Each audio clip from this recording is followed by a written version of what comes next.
ಇವತ್ತು ಚಿಕ್ಕಮಗಳೂರು ವಿಧಾನಸಭಾ ಕ್ಷೇತ್ರ ಹುಲಿಕೆರೆ ಪಂಚಾಯತಿನಲ್ಲಿ ಹುಲಿಕೆರೆ ಗ್ರಾಮದಲ್ಲಿ ಸುಮಾರು 20 ಲಕ್ಷ ರೂಪಾಯಿ ವೆಚ್ಚದ ಕಾಂಕ್ರೀಟ್ ರಸ್ತೆ ಮತ್ತು ರಸ್ತೆ ಅಭಿವೃದ್ಧಿ ಕಾಮಗಾರಿಗಳು.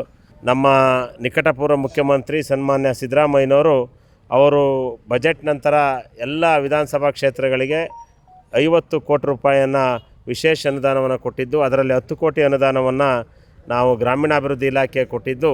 ಆ 10 ಕೋಟಿ ಅನುದಾನದಲ್ಲಿ ಇವತ್ತು ಈ ಒಟ್ಟು ಬೆಳಗ್ಗೆಯಿಂದ ನಮ್ಮದು ಸಕರಾಪಟ್ಟಣ, ಹಳೆಹಟ್ಟಿ ತಾಂಡ್ಯ, ಗುಬ್ಬಿ, ಬಾಣೂರು, ಹೊಸಳ್ಳಿ ಒಟ್ಟು 90 ಲಕ್ಷ ರೂಪಾಯಿ ವೆಚ್ಚದ ಕಾಮಗಾರಿಗಳಿಗೆ ಇವತ್ತು ನಾವು ಗುದ್ದಲಿ ಪೂಜೆ ಮಾಡಿದ್ದೇವೆ. ನಮ್ಮ ಸರ್ಕಾರದ ಉದ್ದೇಶ ಏನು, ನಿಕಟಪೂರ್ವ ಮುಖ್ಯಮಂತ್ರಿ ಸಿದ್ದರಾಮಯ್ಯನವರು, ಹಾಲಿ ಮುಖ್ಯಮಂತ್ರಿ ಡಿ ಕೆ ಶಿವಕುಮಾರ್ ಅವರು ಮತ್ತು ಗ್ರಾಮೀಣಾಭಿವೃದ್ಧಿ ಸಚಿವರು ಈಶ್ವರ್ ಖಂಡ್ರೆ ಅವರ ಉದ್ದೇಶ ಏನು ಅಂತೇಳಿದರೆ, ನಾವೇನು ಬಡವರ ಬದುಕಿಗಾಗಿ 5 ಗ್ಯಾರಂಟಿಯನ್ನು ಕೊಟ್ಟಿದ್ದೇವೆ, ಅದು ಬಡವರ ಬದುಕನ್ನು ಕಟ್ಟಲಿಕ್ಕೆ.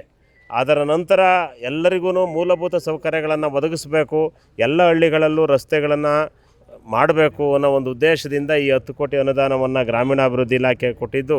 ಅದರಲ್ಲಿ 10 ಕೋಟಿನಲ್ಲಿ 90 ಲಕ್ಷ ರೂಪಾಯಿ ವೆಚ್ಚದ ಕಾಮಗಾರಿಗಳಿಗೆ ಇವತ್ತು ಗುದ್ದಲಿ ಪೂಜೆ ಮಾಡಿದ್ದೇವೆ. ಬಹುತೇಕ 10 ಕೋಟಿ ಅನುದಾನವನ್ನು ಒಂದಲ್ಲ ಒಂದು ದಿನ ಪ್ರಾರಂಭ ಆಗ್ತದೆ.